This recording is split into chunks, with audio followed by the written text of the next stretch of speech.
Donc chaque fois qu'on compte punir son chien pour quelque chose, on doit être capable de dire quel apprentissage on a mis en place pour que notre chien connaisse bien les règles qu'il a enfreint. Respect Dogs, ce sont des éducateurs canins comportementalistes en France près de chez vous.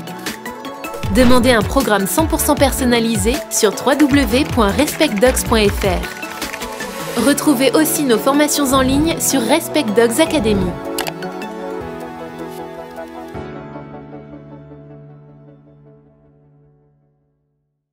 Comment punir son chien?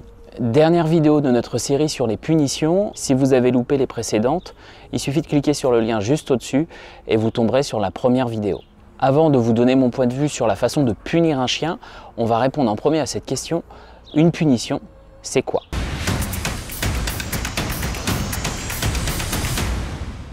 Punir, c'est sanctionner une faute. Qui dit faute, dit règle mise en place. Donc chaque fois qu'on compte punir son chien pour quelque chose, on doit être capable de dire quel apprentissage on a mis en place pour que notre chien connaisse bien les règles qu'il a enfreint. Maintenant, si vous avez appris à votre chien, par exemple, à marcher en laisse sans tirer et que dans certaines circonstances, il déborde et va se mettre, par exemple, à tirer d'un seul coup, à se jeter vers un passant, un jogger ou une voiture, on peut considérer qu'il enfreint les règles puisque vous avez mis en place un apprentissage. Vous avez travaillé de manière à lui apprendre que certaines pièces lui étaient interdites ou certaines zones étaient interdites, par exemple s'approcher du portail ou sortir au niveau du portail.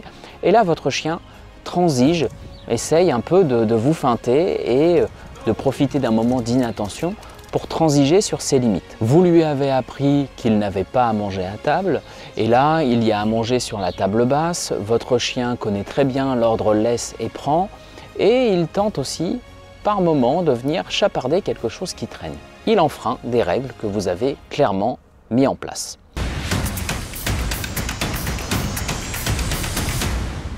Comment donc va-t-on recadrer ce comportement inadéquat, inadapté, ce comportement interdit? Eh bien, on va faire, comme on l'a vu dans la première vidéo, on va faire comme un autre chien ferait. Les chiens font ce qu'on appelle des protections de ressources. Ils vont demander à un autre individu de s'éloigner de la ressource qu'ils veulent gérer. Eh bien, c'est ce comportement qu'on va essayer d'avoir pour sanctionner une attitude qui n'est pas adéquate, pour sanctionner un chien qui a désobéi. Comment un autre chien fait? Il montre les dents, il grogne, fait face avec le corps et demande à l'autre de mettre de la distance.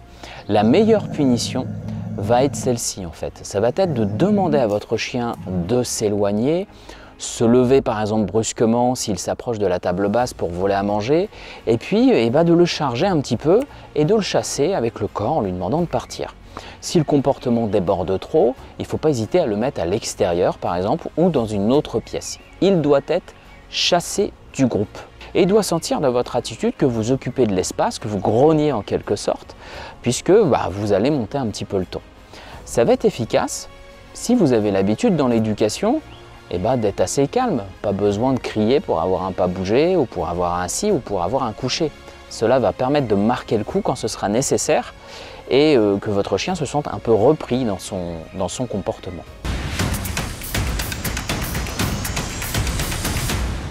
Pour le comportement en laisse, si vous avez appris à votre chien à marcher en laisse sans tirer, à marcher au pied, à tenir un assis pas bouger, et que là, d'un seul coup, parce qu'il voit un chien au loin, parce qu'il voit une voiture, vous sentez cette envie de démarrer, de la même façon, c'est avec votre corps que vous allez faire barrage. Vous allez pouvoir vous pivoter complètement devant, et puis vous pencher un peu plus vers lui, avoir une attitude un peu assertive.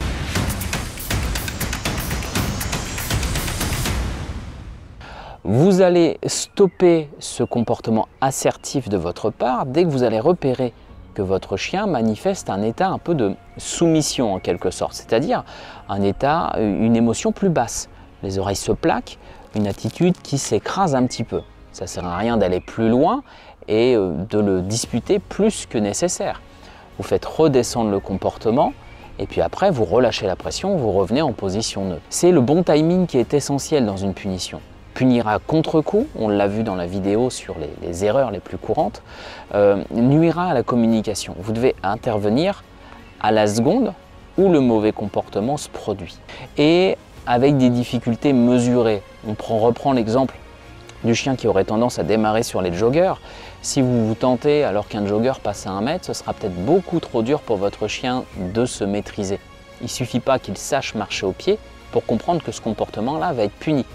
Il faut que son envie d'aller vers le jogger, d'aller vers la voiture, d'aller vers l'autre chien se déclenche un petit peu. Donc à grande distance, vous allez le travailler pour que l'impact de votre prise soit suffisamment fort. Si l'émotion est montée trop haute dans votre chien, vous avez perdu la connexion, puis là vous allez avoir beau le disputer, ça ne fera pas grand chose. Donc à chaque fois, essayez de faire passer un message sans qu'on ait eu un emballement chez votre chien.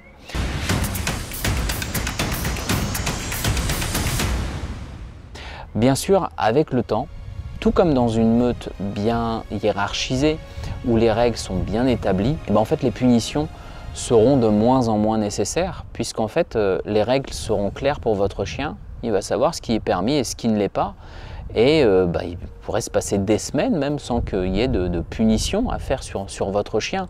Ça va être juste respecter les règles que vous avez posées. Avant de punir, priorité, je mets en place des apprentissages, marcher en laisse sans tirer, attendre l'autorisation pour franchir le seuil de la porte, attendre le feu vert pour quitter ma place, revenir au pied s'il y a des sollicitations, tenir un pas bougé devant des sollicitations. Si votre chien n'a pas d'ordre, s'il ne sait pas ce que vous voulez de lui, vous n'avez pas le droit de le punir. Voilà, j'espère que cette vidéo vous a plu, que vous avez appris des choses.